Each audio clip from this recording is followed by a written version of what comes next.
Bem-vindos aí à nossa casa, também vocês que estão telepresencialmente, né?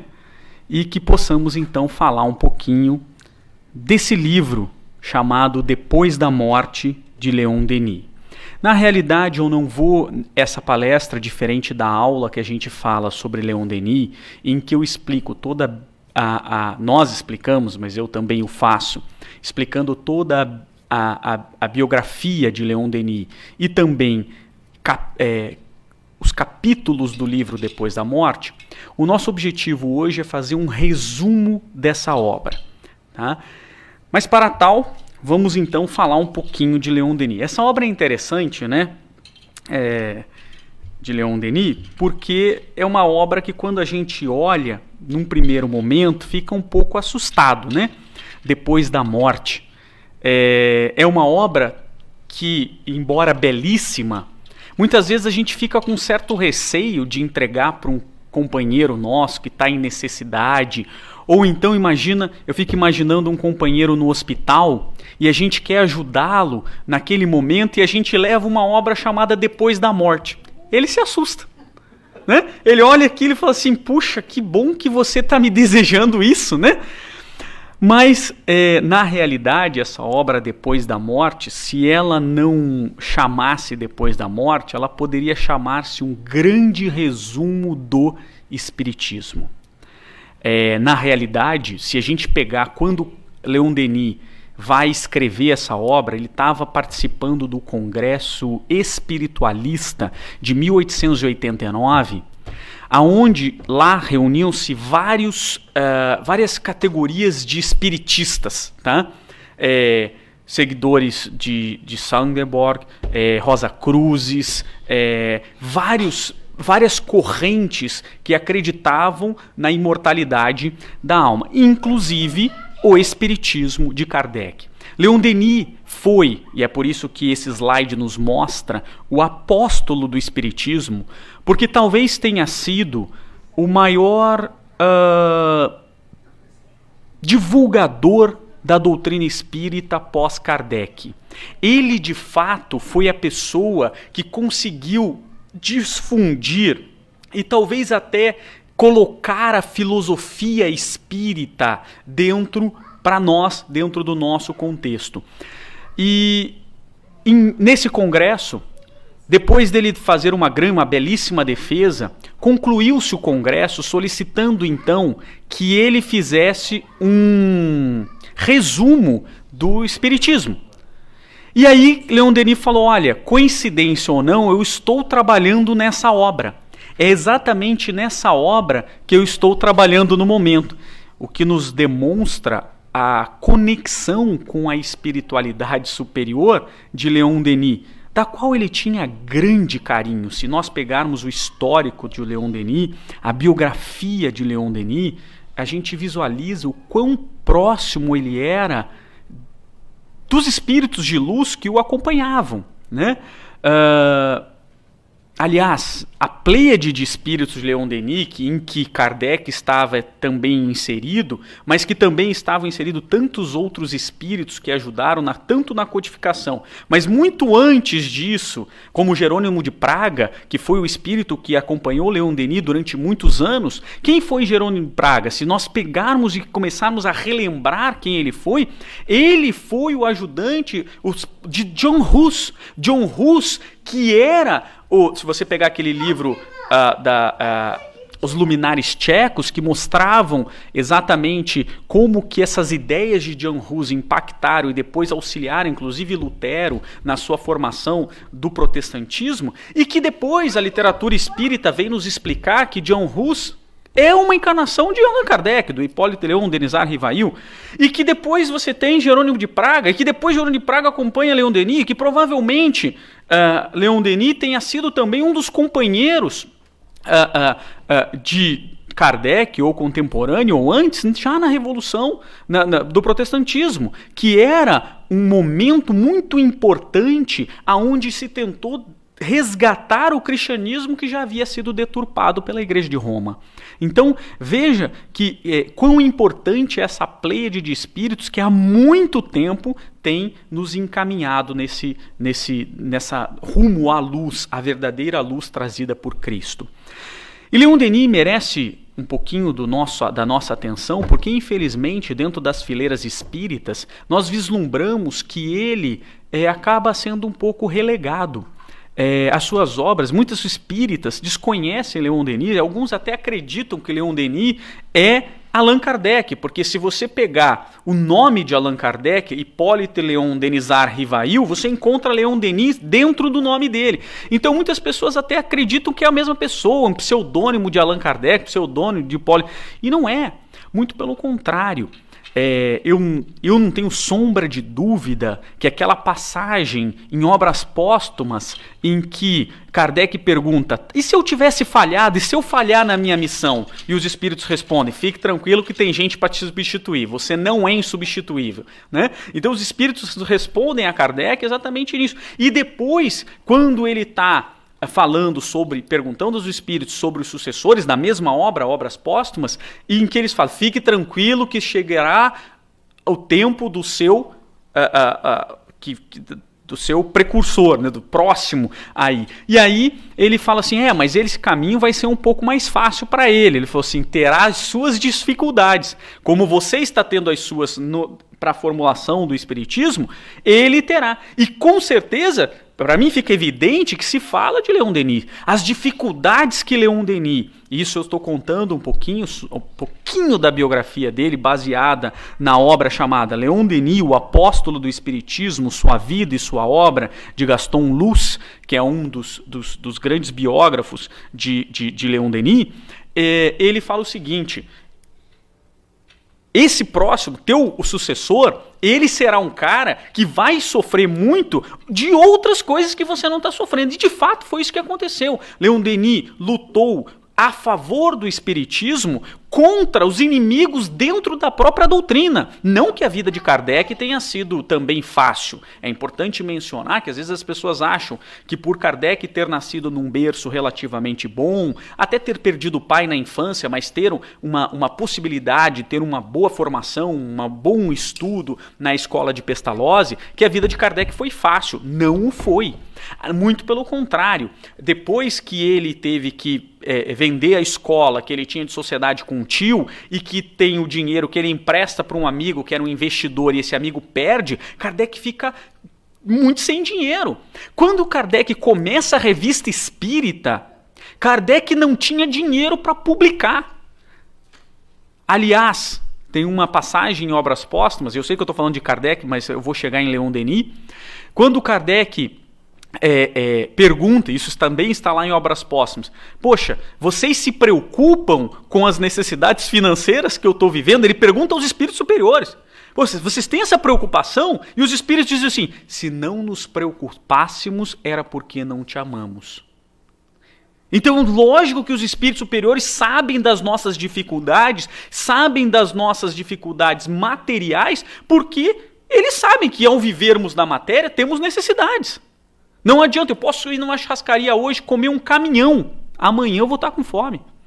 É uma necessidade biológica que a matéria nos impõe. Então, Leon Denis, ao contrário de Kardec, passou por uma vida muito difícil. Leon Denis, ele teve uma dificuldade desde tenra idade, a família era muito pobre, ele muito cedo teve que trabalhar.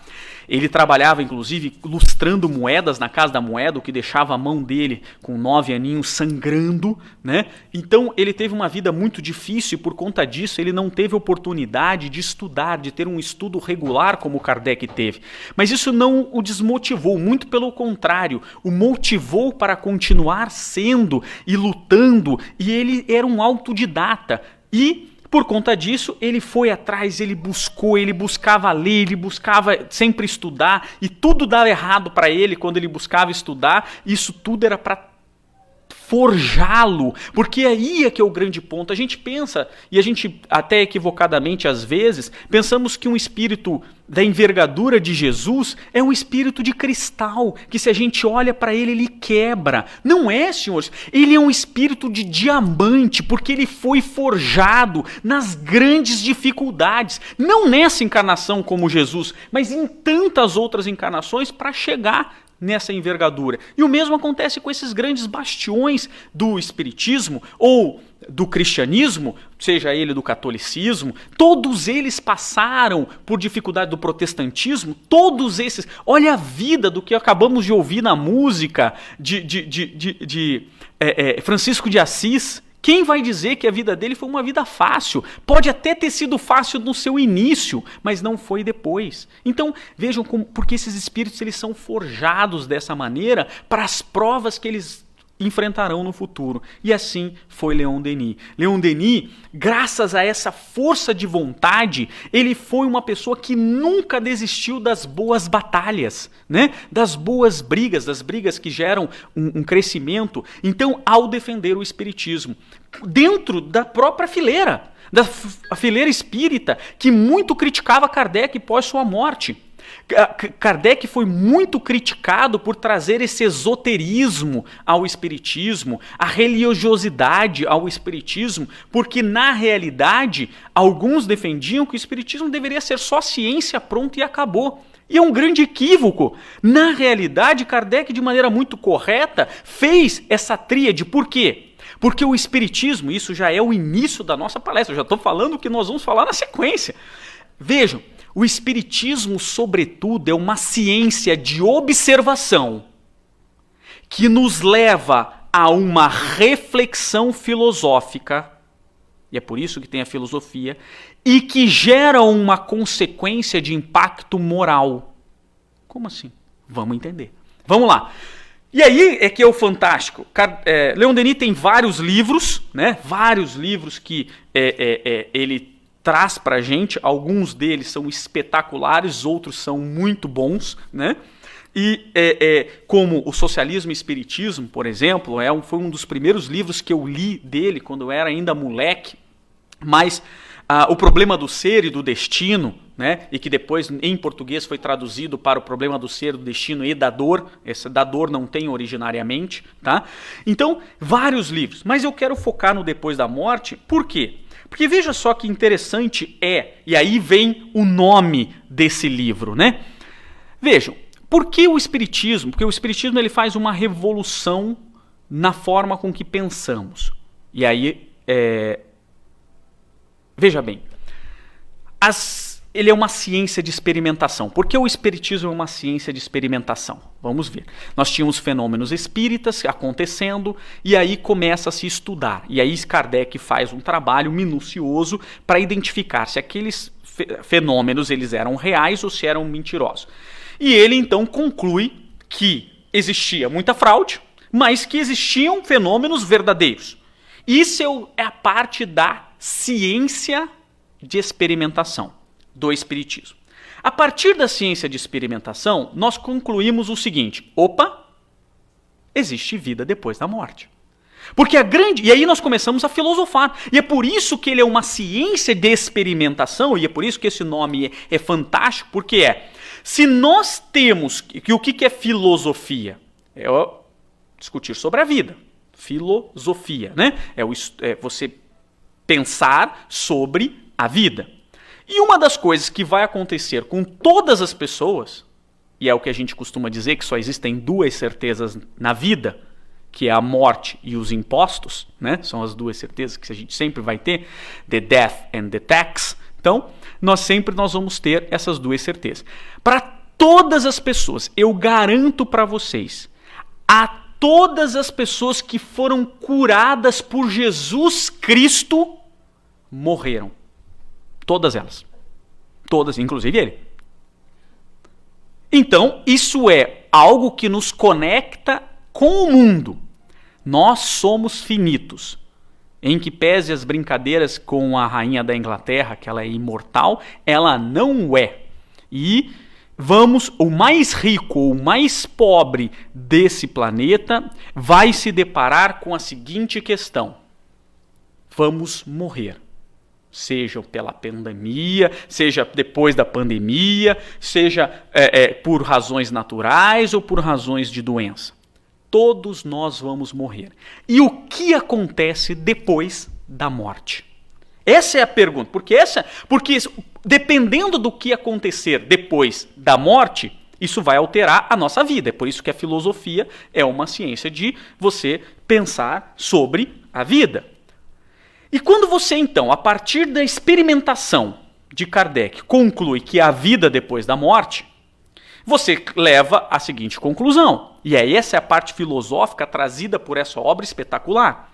Ok, se só tem duas alternativas. Ou existe vida após a morte ou não existe vida após a morte. Se a ciência de experimentação demonstra que aqueles fenômenos são reais e existe vida após a morte, a próxima pergunta é: o que acontece depois da morte?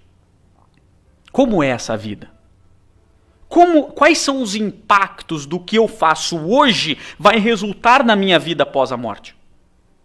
Então, querendo ou não, a reflexão sobre a morte altera ou não o meu comportamento durante a vida.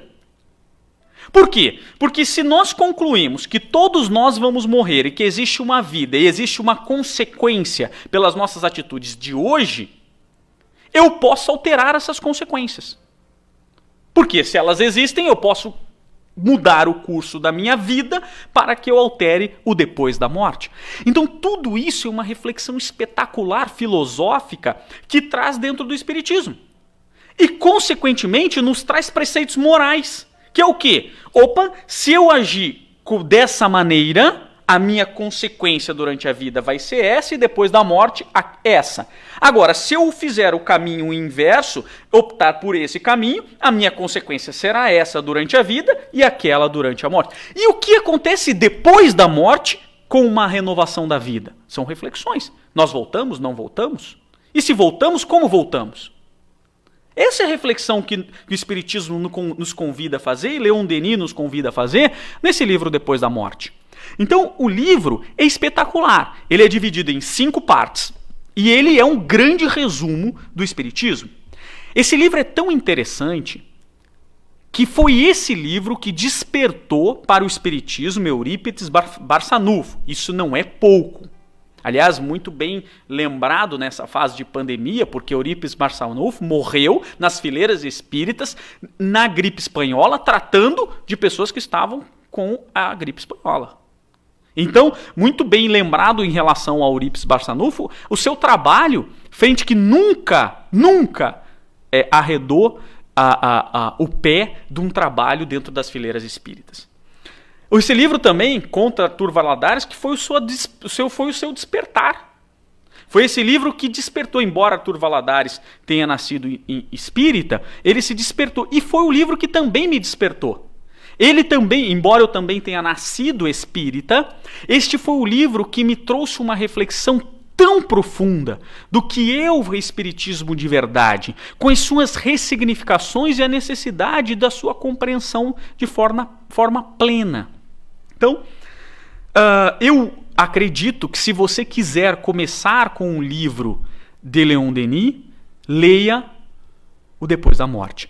Com uma grande diferença, Eurípides Barçanufo, quando teve contato com o Depois da Morte, foi numa discussão com o tio, que tinha se convertido ao cristianismo, ele muito católico, tentou converter o tio, mas o tio era uma pessoa muito simples, e aí ele falou: olha, eu não consigo debater com você, faz o seguinte, lê esse livro, depois me fala. E aí, Eurípides Barçanufo, de noite até de manhã, ele leu o livro inteiro. Eu demorei meses, mais de um mês para ler, porque ele é tão amplo, tanta coisa que ele nos traz, que é impressionante. Aqui eu trouxe para vocês só algumas notícias quando a Leon Denis lança esse livro, que foi veiculado na época. Então, olha lá. É um Enchiridion, ou seja, um manual, né? Um pequeno manual, posto ao alcance das inteligências mais modestas e, entretanto, um resumo completo dos ensinos dos espíritos. É a verdadeira doutrina no que ela possui de amplo e de permanente, e, por assim dizer, de universal. Isso foi o que foi divulgado por Ernest Bock na Revista Espírita em 1891. A parte moral é uma verdadeira obra-prima. Gostaríamos de vê-la numa separata. ela constitui por si só um pequeno tratado sobre a virtude que deveria estar nas mãos de todas as pessoas. Não é possível, após ter lido O Caminho Reto, que é a última parte do livro, né, o último capítulo, não ser melhor do que antes da leitura desse belo trecho filosófico. Aliás, é a cereja do bolo. Essa parte do Caminho Reto é um convite espetacular para uma reflexão do que será depois da morte. E qual é o caminho que você pode seguir para que o seu depois da morte seja melhor do que o que já está traçado, né? Por o que você já está traçando. Traçado não no sentido de que está previsto que vai acontecer, mas que nós estamos cada dia traçando. Não conheço livro mais bem elaborado, escrito num estilo mais correto e mais elevado. Mais uma para a gente. Existe um homem que escreveu o mais belo, mais nobre e mais precioso livro que eu jamais li. Seu nome é Leon Denis e seu livro é Depois da Morte. Leiam-no e uma grande piedade mais libertadora e fecunda virá subitamente da manifestação de vossas tristezas, de nosso medo da morte e de nossa grande dor por aqueles que acreditamos perdidos. Então, e, por fim, o ministro da Instrução Pública da Romênia escreveu, quando teve acesso ao livro: vosso livro, Depois da Morte, é um dos melhores que eu conheço. Uma tal obra para a sociedade como a de meu país, a qual, embora jovem, já está corrida pelo materialismo rasteiro, seria muito útil para elevar os caracteres, alargar o pensamento puro e nos fortificar da luta pela existência, lembrando ao homem o fim nobre da vida e de seus deveres para consigo e seus irmãos. Eis porque vos peço autorização para traduzir em romeno a vossa obra. Aliás, já quero antecipar para vocês, para aqueles que quiserem, baixem o livro na internet. Não há qualquer violação de direitos autorais nisso. Muito pelo contrário. Leon Denis, se você pegar a biografia dele, na última parte, quando ele deixa um testamento moral, ele coloca que a obra dele fica para o seu editor e, na sua ausência, cairá em domínio público para todos que quiserem publicá-la, desde que respeitem a última edição. Então vocês podem ler à vontade na internet, sem qualquer violação de direito autoral, porque o próprio Leon Denis assim coloca, não esta obra, mas todas as suas obras como um domínio público. Então vamos lá, sem mais delongas, vamos fazer então um resumo dessa obra espetacular. E ela é dividida em apenas mais 12 slides. E a gente vai conversar nesses apenas mais 12 slides essa obra. Então, vamos lá. Primeira coisa. Uma inteligência divina rege os mundos. Nela, identifica-se a lei imanente, eterna, reguladora, a qual seres e coisas estão submetidos. Leon Denis, na segunda parte do livro, intitulada Os Grandes Problemas, no capítulo 9, O Universo e Deus, discute sobre a impossibilidade do universo, um infinito ordenado com leis imutáveis ter surgido do caos. Então a primeira coisa que ele fala, olha, não faz sentido, dentro desta análise de todas as estrelas que nós conhecemos, isso até aquele momento, e que todo o universo, tal qual o corpo humano, funciona de uma maneira, é a natureza, de uma maneira tão perfeita, que isto tem que ser regido por leis que mantenham essa perfeição. E essas leis não podem ter surgido do caos. O caos só gera o caos. Então, esse é o primeiro convite que ele faz para a reflexão.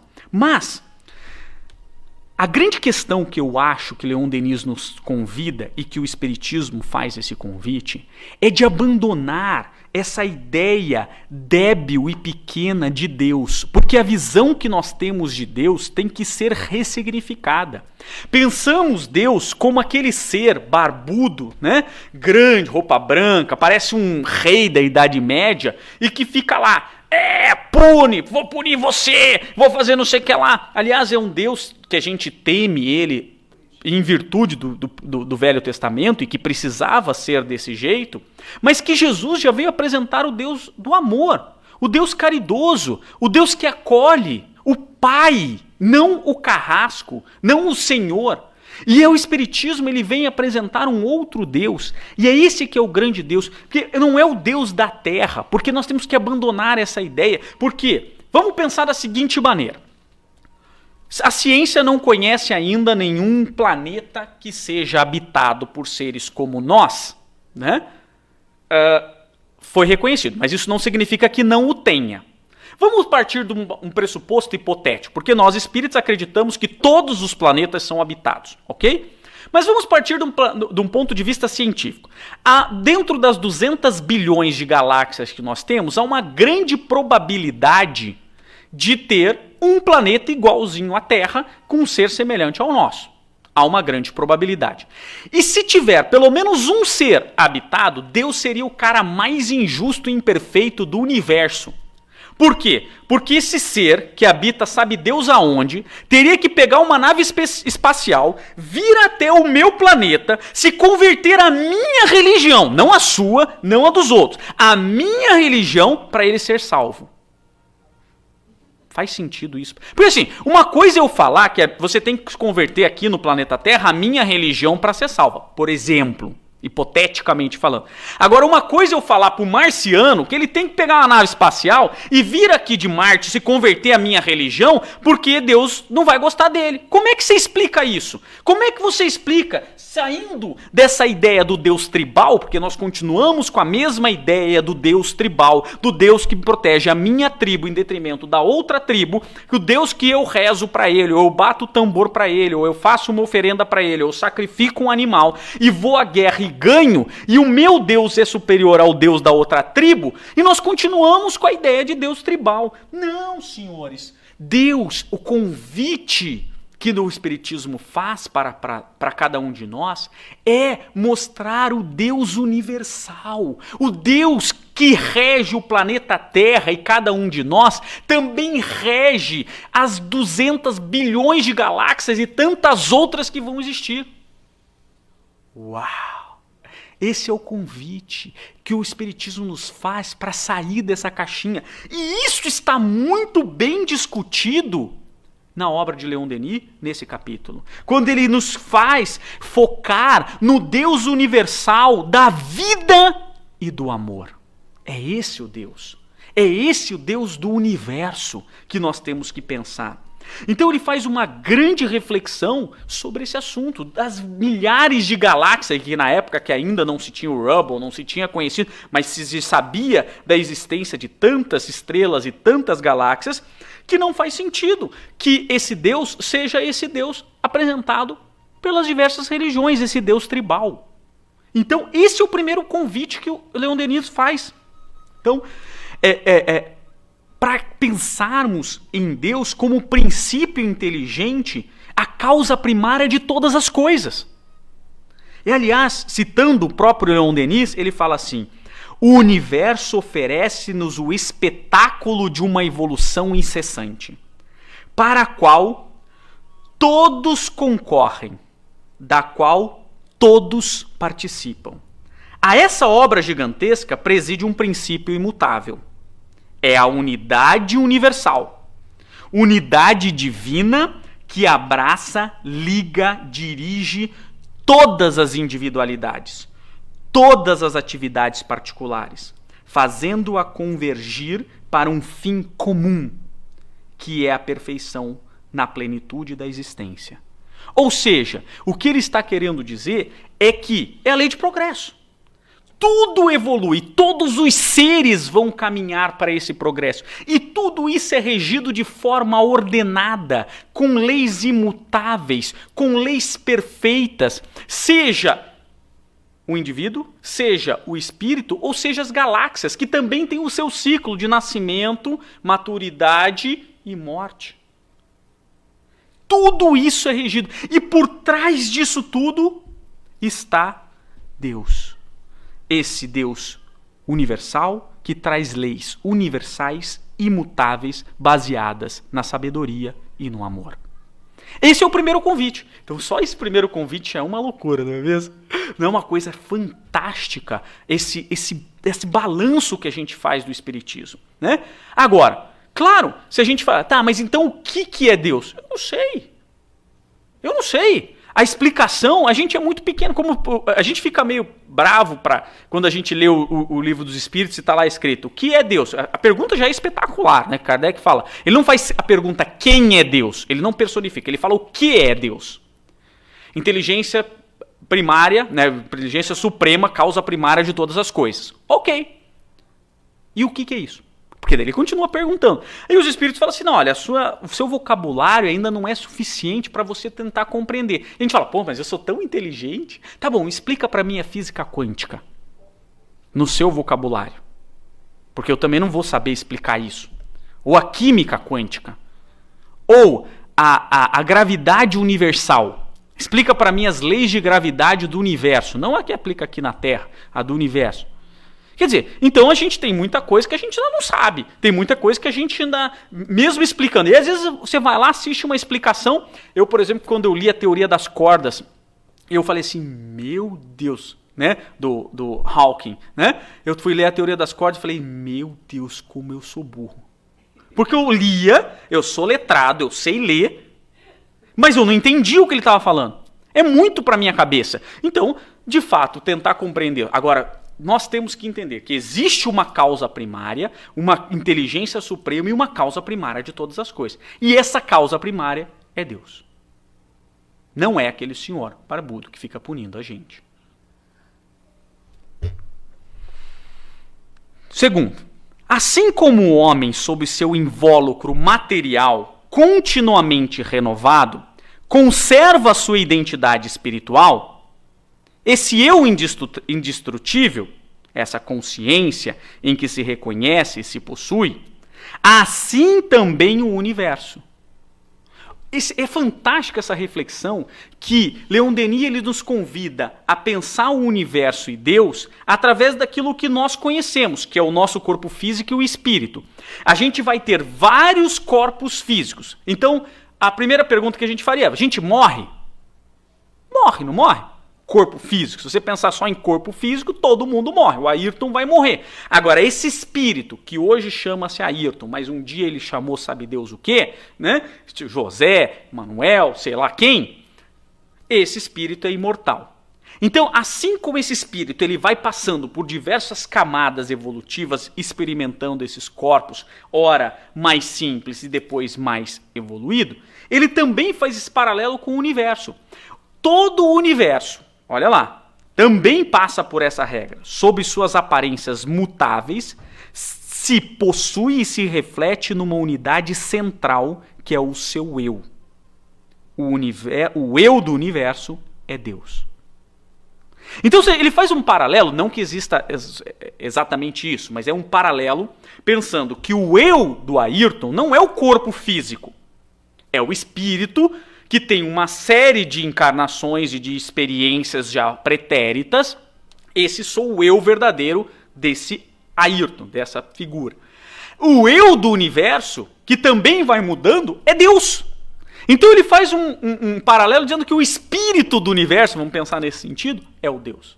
Não é fantástico? Nos traz para uma realidade diferente. Aí você fala, entendi. Então aquilo que a gente vê do universo não é Deus, mas faz parte de Deus. Aquilo que você está vendo como corpo físico não é o Ayrton, mas faz parte do Ayrton, porque esse corpo faz parte de mim. Ele vai se apodrecer, mas a experiência que eu adquiri com ele, quando eu morrer, ele vai apodrecer e vai estragar, mas a experiência que eu adquiri com ele é imutável, ela persiste. Mas persiste aonde? No meu eu verdadeiro. E qual é o eu verdadeiro do universo? É Deus. Não é fantástico isso? É uma reflexão espetacular. A lei viva, unidade suprema onde confinam e se harmonizam todas as relações. Foco imenso de luz e de perfeição, de onde irradiam e se expandem por todas as humanidades. E é muito interessante que muitas pessoas pensam, ao pensar em Deus, eles pensam em Deus através das suas características. Então, por isso que Kardec se preocupou muito com os caracteres de Deus.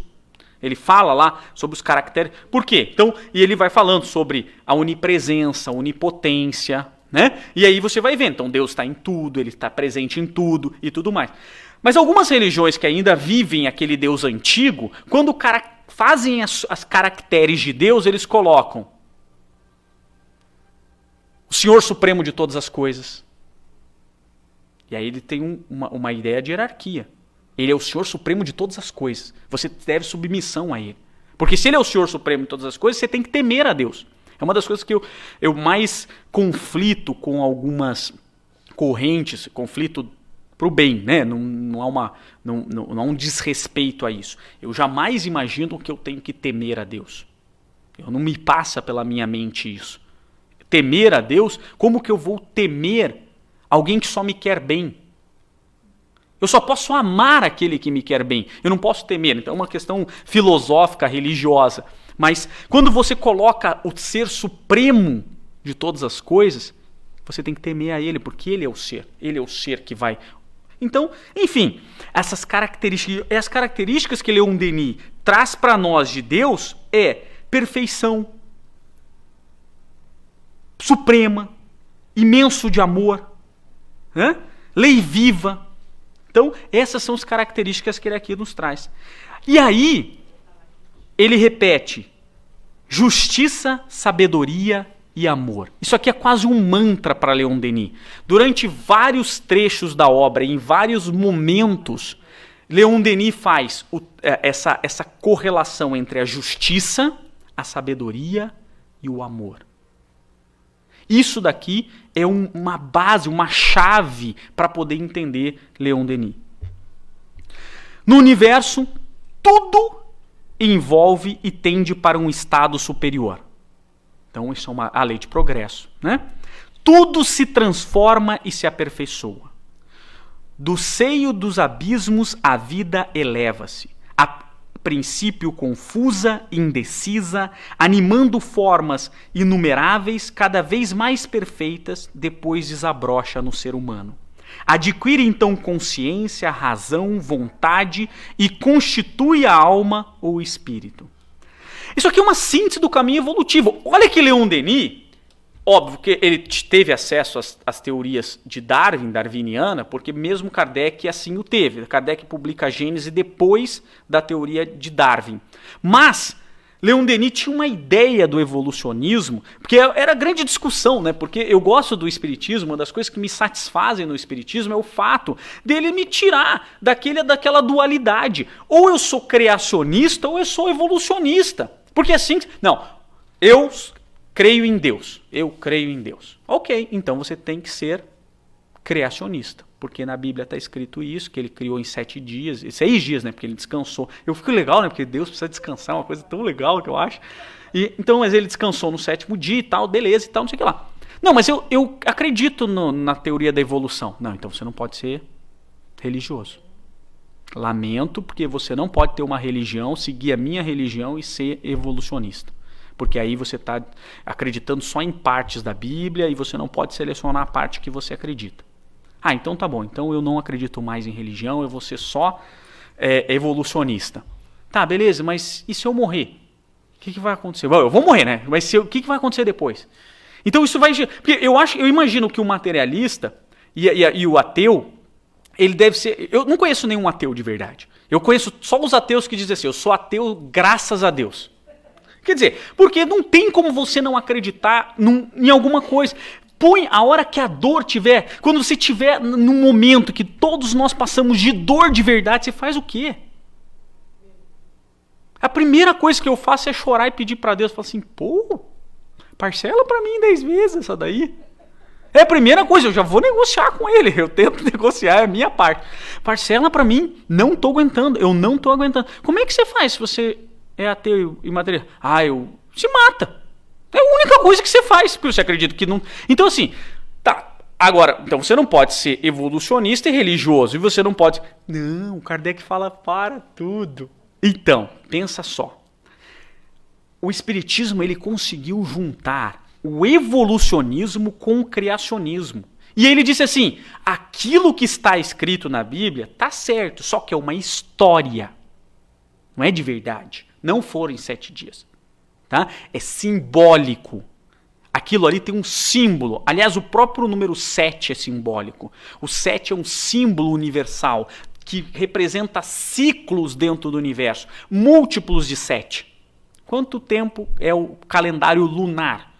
28 dias, que é um múltiplo de 7. Então, a única coisa que às vezes a gente quer fazer juntar o calendário lunar com o calendário solar e daí fica doido. Porque daí o 365 não é múltiplo de 7. E aí você tem uma outra categoria, um outro ciclo. E aí a gente tenta, porque esse que é o grande problema. Por isso que a lua nunca aparece do jeito que quando a gente quer, né? A gente podia fazer bem claro, né? Não, lua cheia é sempre no última sexta-feira do mês. Não é assim. A lua não está nem aí com o calendário solar. Ela não se preocupa, lua é a lua, né? Então, vejam, essa é uma situação que a gente tem que entender esses ciclos e tem que entender tudo isso é simbólico. E o Espiritismo fala, só que o que está escrito naquele símbolo é verdadeiro. Vejam a palestra que eu fiz, pelo menos tentando interpretar um pouquinho sobre essa questão do criacionismo e evolucionismo. Como que a gente faz essa junção dos ciclos? Como assim? É claro que não é perfeito, porque a história não é perfeita. Quando você quer explicar para uma criança que tem pessoas más, a gente usa a história do Chapeuzinho Vermelho, do lobo mau. A história não é perfeita, porque na verdade não tem como o lobo mau comer a vovozinha e depois abrir a barriga e sair a vovozinha inteira. A história não vai ser perfeita, porque é invenção. Então, tem detalhes que não vão bater. E tem detalhes que não estão batendo porque a ciência não chegou ainda nesse ponto. Então, a gente também não pode falar que ali está errado. Existem ciclos, né? Existem formas, existem momentos que a gente vai ter que analisar e ajustar com as teorias. Porque nem a ciência ainda concluiu como foi todo o processo. A gente consegue ver parte. O problema, como diria Paulo de Tarso na primeira carta aos Coríntios, né? Agora vejo como um espelho. Eu não tenho ideia do todo. Eu vejo aquela limitação que eu tenho. Eu vejo em partes, mas quando eu tiver amor, eu vou ver o todo. E quando eu tiver o todo, aí eu vou conseguir ver a verdade. Então, na realidade, é o que diz Paulo de Tarso, para isso serve para tudo. A gente olha a partir da nossa pequenez. Aliás, eu fiz uma palestra muitos anos atrás, eu preciso resgatar, um dia eu vou trazer, sobre como a gente vê Deus. Deus era o Nilo. Pode ver que na filosofia, na mitologia egípcia, tudo estava atrelado à única coisa que eles conheciam, ao deus do Nilo. Como os gregos apresentavam as divindades através do Monte Olimpo, que era o que eles tinham, era o que eles conheciam. E aí você começa a ver que toda a evolução, todas as religiões falam da sua pequenez. E para nós, Deus, essa porcaria desse planeta azul, que está voltando uma estrela de quinta grandeza, dentro de 200 milhões, bilhões de estrelas dentro dessa galáxia, de 200 bilhões de... E a gente acha que Deus é esse planeta azul. Que cuida desse planeta azul. Que a história da Gênesis está explicando a criação do universo através do planeta azul. Isso é simbólico.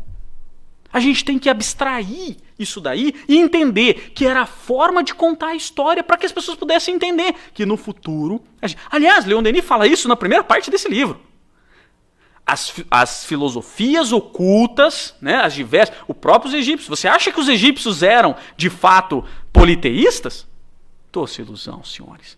Doce ilusão. Leiam em Leon Denis como as escolas iniciáticas egípcias. Mas isso não era passado para o povo, aquela massa cebosa e chupadora de sangue. Por quê? Porque o povo era um macaco que tinha acabado de descer da árvore. Se você falar para ele de espiritismo, você era queimado. Quando se tentou falar de Deus e amor na Idade Média, os caras queimavam. Quando ele fala assim, eu estou ouvindo vozes, queima. Isso da Idade Média, imagine lá. Então, assim, essas ideias ficavam ocultas dentro dos iniciados. A maçonaria, a Rosa Cruz, tantas outras escolas iniciáticas contam as coisas só para quem é iniciado. O espiritismo ele vem acabar com isso.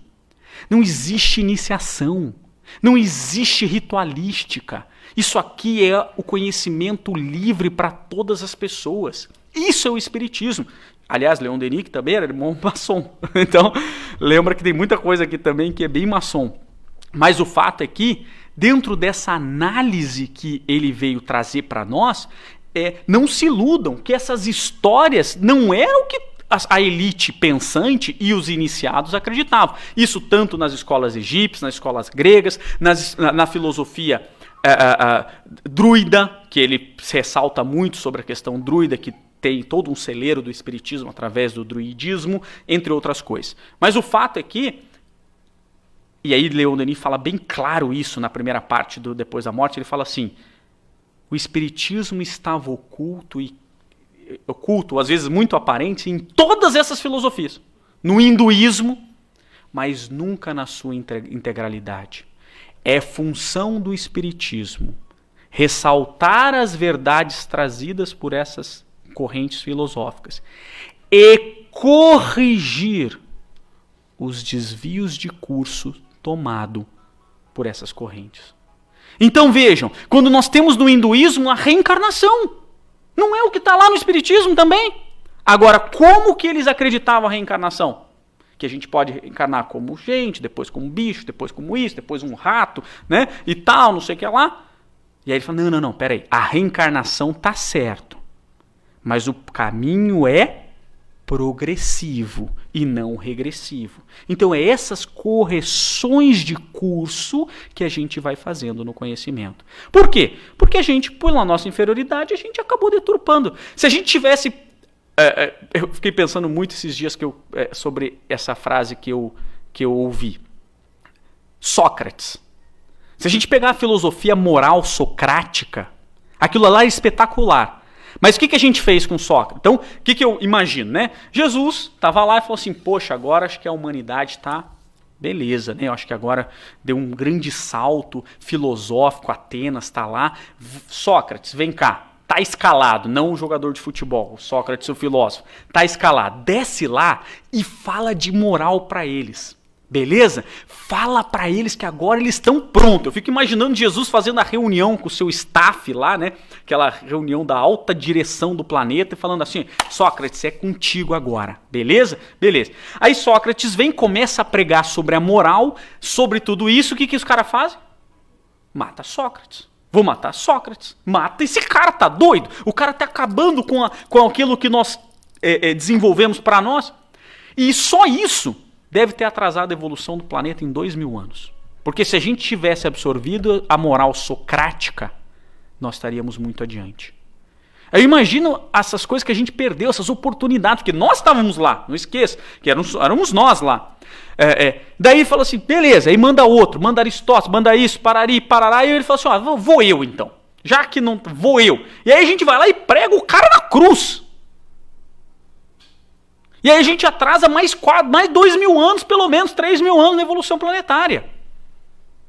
Mas isso faz parte do caminho evolutivo, mas será sempre progressivo.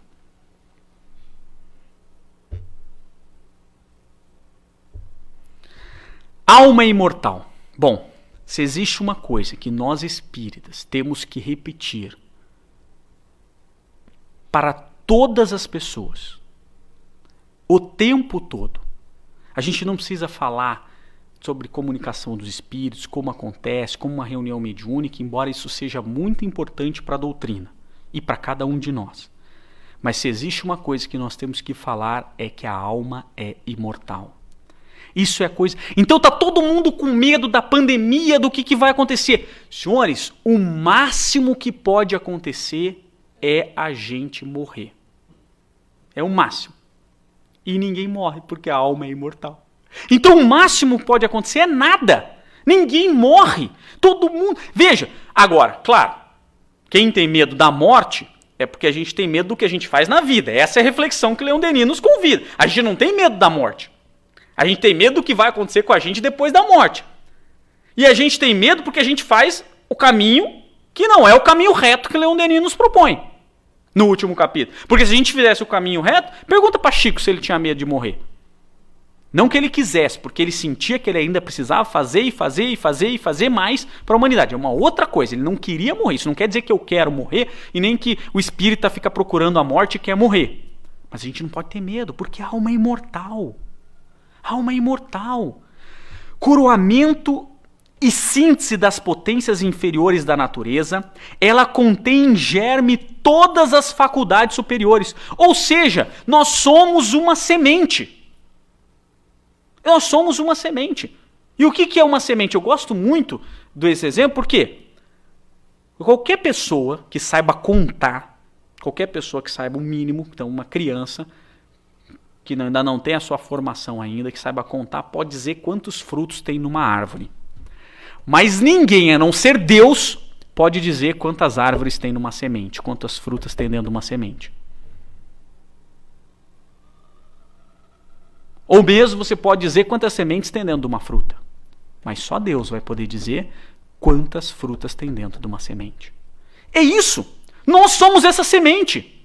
Nós temos em germe espírito superior. Nós seremos um dia como Jesus Cristo. Que assim o seja, né? E talvez melhor. Então nós temos, e isso está aqui. É claro, porque isso é muito importante. Porque isso desmistifica coisas que Jesus Cristo é um ungido de Deus. Ele não é um ungido de Deus, ele conquistou isso. Então, nós temos em germe todas as faculdades superiores.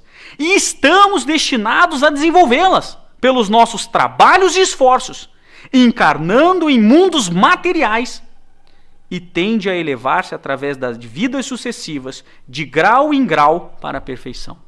Ou seja, isso fica muito claro que todos os momentos que a gente passa dentro do caminho evolutivo faz parte do nosso crescimento.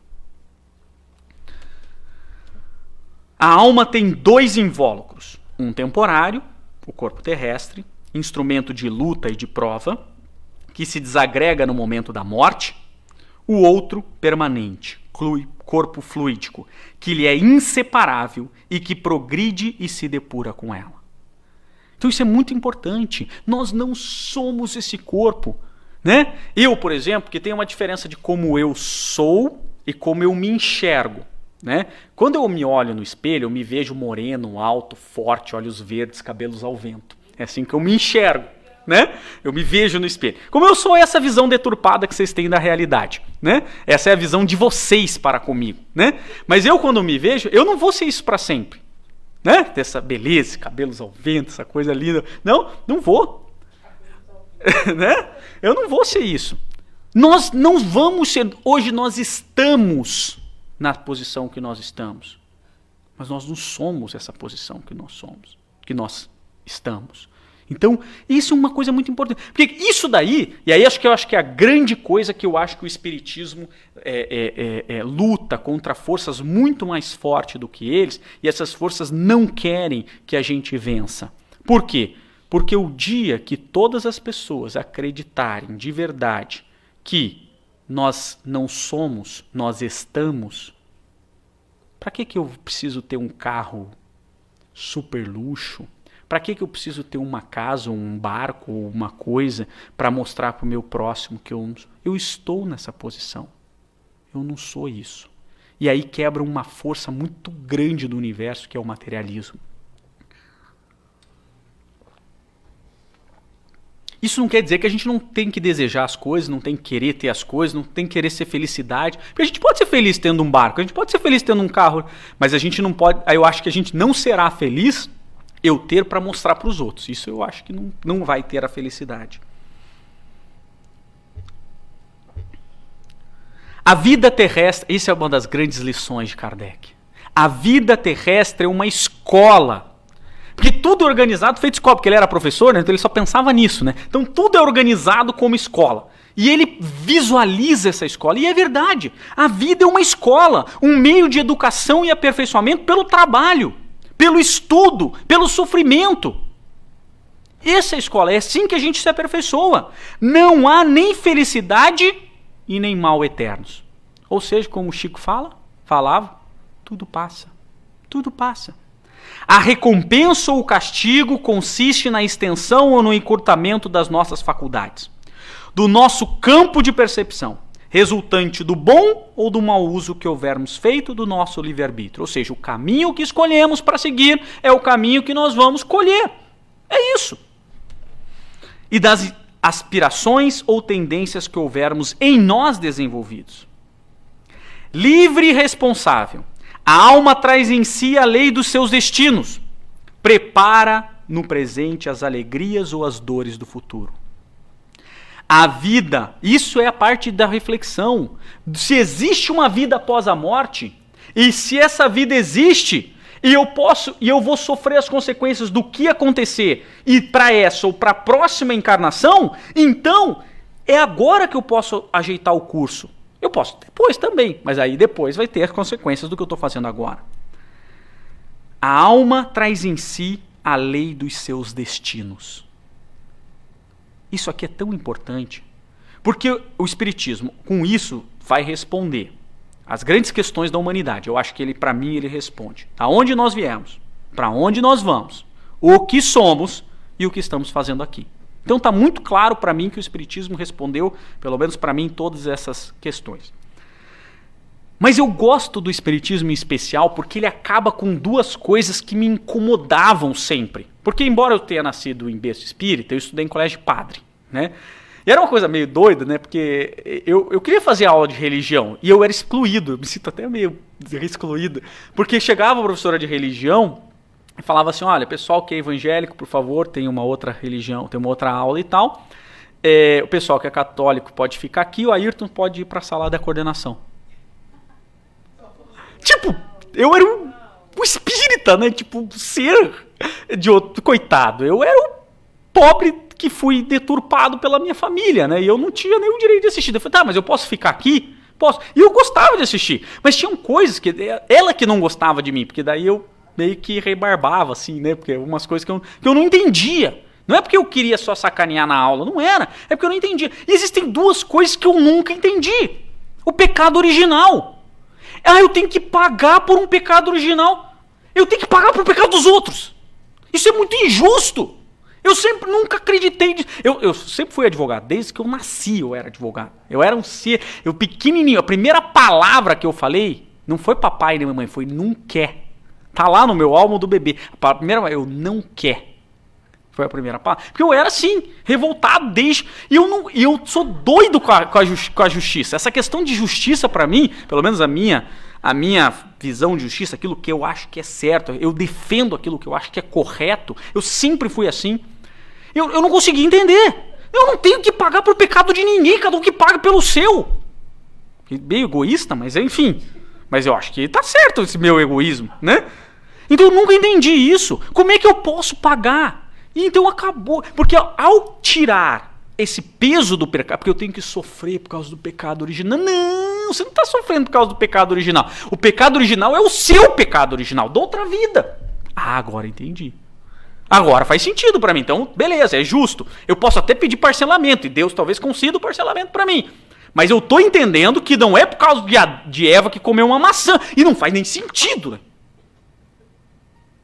Porque eu tenho que pagar, eu tenho que sofrer, eu tenho que ser humilhado por causa de uma maçã.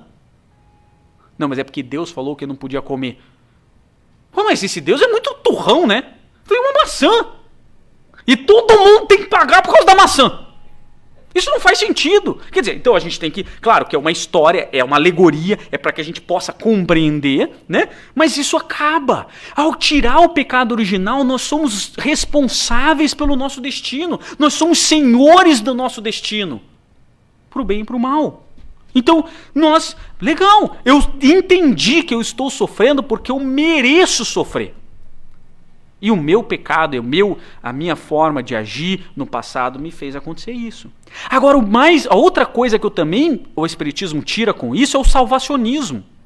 Que é uma coisa que acaba, porque é uma coisa... Não, porque Deus vem aqui, Jesus Cristo volta à Terra e vai salvar as pessoas de bem. Então beleza, então vem então, eu vou ficar fazendo as coisas que eu tenho que fazer. Porque esse salvacionismo nos dá muita comodidade. Não, será salvo aquele que fizer por mérito. Então essas duas coisas o Espiritismo quebra. O pecado original e o salvacionismo, isso acaba. E isso nos coloca nas nossas mãos a responsabilidade do nosso futuro. Mas eu não quero ser espírito perfeito. Fique tranquilo, você será. Por amor ou por dor. Porque a dor é um jeito de fazer você voltar para o caminho reto, não é uma punição. Não é uma punição. Então nos dá mérito para a evolução, o mérito da evolução. Um espírito da envergadura de Jesus Cristo, ele tem que ser adorado, e ele pode até ser chamado de filho de Deus, ele pode ser chamado de personificação de Deus na Terra, não tem problema nenhum, porque ele mereceu esse caminho que ele conquistou. Ele mereceu ser isso. Claro, é só por uma questão, a gente não pode confundir Jesus com Deus, porque a gente, como espírita, não acredita nessa Santíssima Trindade, né? Do Espírito Santo e tal, ser a mesma pessoa, mas existe. E se a gente pode falar, olha, quem que você acha que é Deus aqui na Terra? A gente pode falar tranquilamente, Jesus. Pode ficar tranquilo. Porque ele que personificou essa imagem de Deus na Terra. Então, não que ele seja Deus, mas que a gente não tá de todo errado falar que ele representa Deus na Terra. Então, livre e responsável, a alma traz em si a lei dos seus destinos. Prepara no presente as alegrias ou as dores do futuro. A vida atual é a consequência, a herança das nossas vidas precedentes, a condição das que lhes devem seguir. O espírito se esclarece, se engrandece em potência intelectual e moral, à medida do trajeto efetuado e da impulsão dada a seus atos para o bem e para a verdade. Isso aqui é uma lição. Só esse slide aqui, acho que dava uma hora de conversa. Dava uma hora de conversa.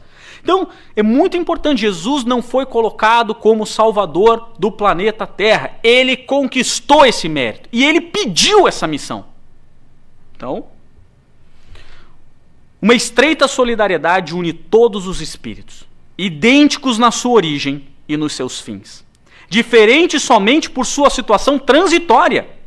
Uns no estado livre no espaço, outros revestidos de um invólucro perecível, mas passando alternadamente de um estado a outro, não sendo a morte mais que uma fase de repouso entre duas existências terrestres. Hoje a gente sabe que não é tão repouso assim, né? Mas, tá bom. Gerados por Deus, seu Pai comum, todos os espíritos são irmãos e formam uma imensa família. Uma comunhão perpétua e constante de relações liga os mortos aos vivos. Isso aqui é a lei de igualdade. É inadmissível que um espírita seja machista, que um espírita seja preconceituoso, que tenha preconceito racial, religioso, qualquer coisa. Podemos, obviamente, pelas nossas imperfeições, ainda trazer resquícios de passado, de criação familiar. Mas nós temos que colocar na nossa cabeça claramente que isso é inadmissível para o espiritismo. Qualquer tipo de preconceito ou pós-conceito. Porque, na realidade, se estamos numa condição transitória, se eu odeio, por exemplo, um negro, pode ser que na próxima encarnação eu veja como negro, e provavelmente o será. E provavelmente o será. Então, quer dizer assim, isso não faz sentido. Se a gente ou você é preconceituoso ou você é espírita. Não tem como ser os dois. Ou pelo menos a gente tem que dominar essa má tendência, né? Então, e é por isso que Jesus nos disse para amarmos uns aos outros, como ele nos amou, porque nós somos todos irmãos. Imagina qual era o amor de Jesus, né? É isso que eu fico imaginando, falo assim, caraca, né? Um espírito puro que se comprometeu com a evolução de 25 bilhões de pessoas e disse: fica sus que nenhuma de minhas ovelhas se perderá. Deixa comigo. Hã? Esse é o cara. Esse é o amor que ele mostrou pra gente. Ele falou isso. Agora, também ele falou uma coisa. Ninguém vai evoluir até pagar o último centil. Todo mundo vai ter que sair zerado dessa. Tô terminando. Os espíritos classificam-se no espaço em virtude da densidade de seu corpo fluídico. Só isso aqui é uma outra aula, né? Correlativa ao seu grau de adiantamento e de depuração. Sua situação é determinada por leis exatas. Essas leis exercem no domínio moral uma ação análoga às que as leis de atração e de gravidade executam na ordem material. Os espíritos culpados e maus são envolvidos em espessa atmosfera fluídica que os arrasta para mundos inferiores, onde devem encarnar para se despojarem de suas imperfeições. A alma virtuosa, revestida de um corpo sutil, etéreo, participa das sensações da vida espiritual e eleva-se para mundos felizes onde a matéria tem menos império. Ou seja, é uma questão de atração, onde reinam a harmonia e a bem-aventurança. A alma, na sua vida superior e perfeita, colabora com Deus, coopera na formação dos mundos, dirige-lhes a evolução, vela pelo progresso da humanidade, pela execução das leis eternas. Ou seja, isso é uma coisa tão interessante, isso serve de nosso dia a dia, né? E muitas pessoas falam assim, a gente como espírita tem que ressignificar coisas. Então, porque a gente fala assim, não, se eu for bom, eu vou morrer e vou para o céu. Se eu não for bom, se eu for uma pessoa má, fizer maldade com os outros, eu vou morrer e vou para o inferno. E lá eu vou ficar sofrendo, o inferno de Dante e tudo mais. Não, mas agora eu sou espírita. Agora eu não penso mais assim. Eu penso assim, se eu for bom, eu vou ser uma pessoa melhor e tal, eu vou para um nosso lar. Como se só existisse o nosso lar, né? Eu vou para o nosso lar. Agora, se eu não for bom, eu vou sofrer no umbral. Eu vou ficar lá sofrendo. Ou seja, na verdade, você só deu outro nome, você não ressignificou. Mas como que é o umbral? Ah, o umbral é um lugar de sofrimento. As pessoas ficam lá caídas, ardendo em chamas. Ou então, se elas se suicidaram, elas ficam sofrendo anos e anos. Aquilo. Isso chama-se inferno. E fica lá um espírito cutucando ele com um tridente. Ah, legal, o diabo. Não, espíritos maus. Não, chama-se diabo. A gente só não... Veja, na verdade a gente tem que ressignificar. Não se preocupe. Se você tem medo de morrer e ir para um umbral, fique tranquilo. Você já está no umbral. Porque o umbral é um estado de consciência. Onde você acha que você vai todas as noites? Para o umbral. Por quê? Porque nós nos agregamos por uma situação fluídica. Então, quando nós estamos desprendidos... Porque aí a gente tem que dar graças a Deus ao corpo, né? Porque é o corpo que me impede de ir para o umbral muitas horas do meu dia. Embora às vezes eu esteja lá pensando nele, né? Então, esse aqui é o detalhe. Então a gente tem que ressignificar. Você não vai para o umbral quando você morrer. Você já está no umbral. Você não vai para nosso lar ou uma colônia espiritual. Você já está nela. Ou não. E é isso que vai fazer a diferença. O bem é a lei suprema do universo e o alvo da elevação dos seres. O mal não tem vida própria. É apenas um efeito de contraste. Ou seja, isso é muito interessante quando ele diz que o mal não existe, só existe o bem. Não existe o mal. O mal é o estado de inferioridade, a situação transitória por onde passam todos os seres na sua missão para um estado melhor. Porque ao praticar o mal, como somos criados simples e ignorantes, acabamos praticando o mal. E temos que ir aprendendo que só existe o bem. Então esse é o grande ponto. É fantástico essa... Como a educação da alma é o objetivo da vida, importa resumir os seus preceitos em palavras. Comprimir necessidades grosseiras. Então, aqui já é um pedaço muito importante do caminho reto. O que nós temos que fazer para ter uma vida melhor? Seja na pandemia, pós-pandemia, ou se morremos ou se não morremos na pandemia. Beleza? Comprimir necessidades grosseiras. Os apetites materiais. Aumentar tudo quanto for intelectual e elevado. Lutar, combater, sofrer pelo bem dos homens e dos mundos. Iniciar seus semelhantes nos esplendores do verdadeiro e do belo. Amar a verdade, a benevolência.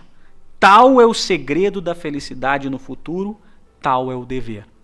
Bom, se a gente quer ter, então, uma consequência melhor depois da morte, tá aqui a fórmula.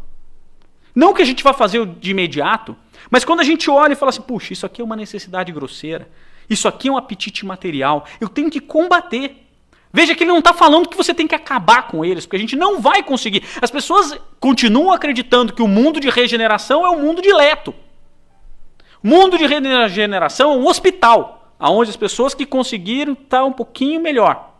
Mas não é um mundo feliz, não é um mundo dileto. Então a gente não tem que ser perfeito, puro para estar lá. A gente tem que comprimir, ou seja, reduzir, nos esforçar contra aquelas tendências grosseiras e materiais e, em paralelo, aumentar tudo que for intelectual e elevado. Tentar, pelo menos. Então, é assim que a gente vai conseguir, de fato, o caminho reto e uma vida melhor. Então, a conclusão que eu faço, essa é uma conclusão minha, né, sobre o Espiritismo. Essa é a minha visão do Espiritismo. Talvez dentro da minha inferioridade, dentro da minha limitação, possa não refletir tudo que o Espiritismo é. Mas para mim o Espiritismo é uma escola religiosa que ora vem romper com conceitos deturpados das demais escolas religiosas e ora vem aprofundar e ressignificar conceitos outrora trazidos figurativamente diante da condição primitiva dos povos antigos, combatendo sempre o materialismo e fortificando sempre os princípios trazidos pelo Mestre Jesus, que é o nosso modelo e guia para um mundo melhor. É claro que essa conclusão minha é pautada em Leon Denis, né? Então, não criei isso do nada. Então, muito do que tem aqui são as palavras de Leon Denis sobre o que é essa maravilhosa doutrina que nós somos convidados a participar. Agora, vai um aviso. E esse aviso é uma responsabilidade. O que o Espiritismo tem feito na nossa vida e o que eu tenho feito em virtude dos conhecimentos que nós adquirimos para a nossa vida. Porque se o Espiritismo não está modificando a nossa vida, se nós não estamos tendo contato com o mundo espiritual e nós estamos tendo essas bênçãos trazidas por Kardec, por Leon Denis e por tantos outros que nos trouxeram o cristianismo e o cristianismo redivivo, e isso não está mudando a nossa vida, temos que começar a pensar se somos espíritas de verdade ou se só estamos no espiritismo. Esse é o convite que o Espiritismo nos faz. Se nós não estamos saindo melhor dessa encarnação, era melhor a gente não ter aprendido, porque a gente vai ser cobrado disso. A gente vai ser cobrado disso. Então, estamos recebendo. E o que nós estamos fazendo com isso? Estamos no caminho reto para nos tornarmos pessoas melhores? Ou pelo menos tentando? Porque é o grande ponto, a gente não tem que conseguir, mas a gente tem que tentar. E aí eu concluo com as palavras de Jesus. Eu vos dou um novo mandamento. Amai-vos uns aos outros como eu vos amei. Esse é o mandamento para um mundo perfeito. Esse é o mandamento para um mundo dileto. Esse é o novo mandamento que Jesus veio deixar praticamente na última noite que ele esteve vivo para os apóstolos. Muito obrigado.